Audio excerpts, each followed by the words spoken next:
Hello बच्चों, हमारा प्रश्न दिया हुआ है अभिकथन बेंजामाइड का हॉफमैन निम्नीकरण एनिलीन देता है। दूसरा तर्क दिया हुआ है हॉफमैन ब्रोमाइड निम्नीकरण अभिक्रिया का प्रयोग अवरोही एमीन श्रेणियों के लिए किया जाता है।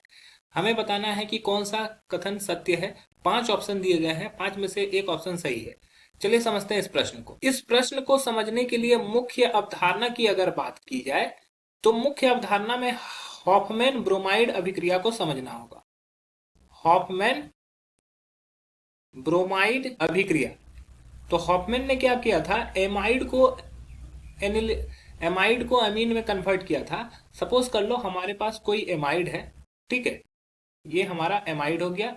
ये इसका रिएक्शन जब हम लोग Br2 प्लस KOH या NaOH के प्रेजेंस में कराते हैं तो ये रिएक्शन करने के फलस्वरूप क्या होता है, यहाँ के CO ग्रुप को हटा देता है और ये क्या करता है, एमीन बना लेता है। साथ ही साथ यहाँ पे 2KBr K2CO3 और H2O भी बनता है। तो यहाँ पर देखो ये एमीन बना और यहाँ पर एक और चीज से समझ में आया कि यहाँ पर जितने कार्बन थे वहां पर एक कार्बन कम हो जाता है। यहाँ पर क्या हो जाएगा, एक कम कार्बन वाले एमीन का निर्माण होगा। ठीक है, अब चलते हैं प्रश्न पे। प्रश्न में बोला है बेंजामाइड। बेंजामाइड अगर हम लोग देख लें तो ये बेंजीन रिंग, यहाँ पर CO और इससे NH2, ये हो गया बेंजामाइड का हॉफमैन निम्नीकरण। तो इसका हॉफमैन निम्नीकरण कराया जाएगा, मतलब कि NaOH और इसका रिएक्शन किससे करवाया गया है, Br2 से। तो ये रिएक्शन करने के फलस्वरूप क्या करेगा, CO ग्रुप को वहां से हटाएगा और डायरेक्ट NH2 इस पे जोड़ लेगा। ये क्या बन गया, एनिलीन। ठीक है, तो ये जो बोल रहा है निम्नीकरण एलिलीन देता है, तो ये कथन बिल्कुल सही है। हम लोग देख रहे हैं यहाँ निम्नीकरण हो रहा है।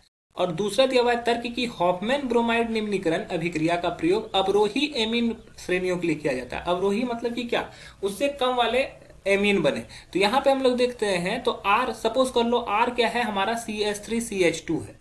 तो अगर यहाँ से रिएक्शन करेंगे हम लोग तो रिएक्शन करने के फलस्वरूप ये क्या बन जाएगा, Br2 और KOH के प्रेजेंस में जब ये रिएक्शन करेंगे तो ये CH3CH2 NH2 बन जाएगा। ठीक है, तो यहां पर देखो कितने कार्बन लिए गए, 3 कार्बन, और यहाँ पे कितने कार्बन बने, यहाँ पे 2 कार्बन के एमीन बने।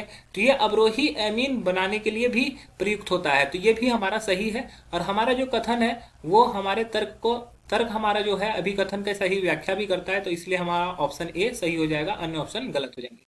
आशा है कि यह प्रश्न आपको समझ में आया होगा। धन्यवाद।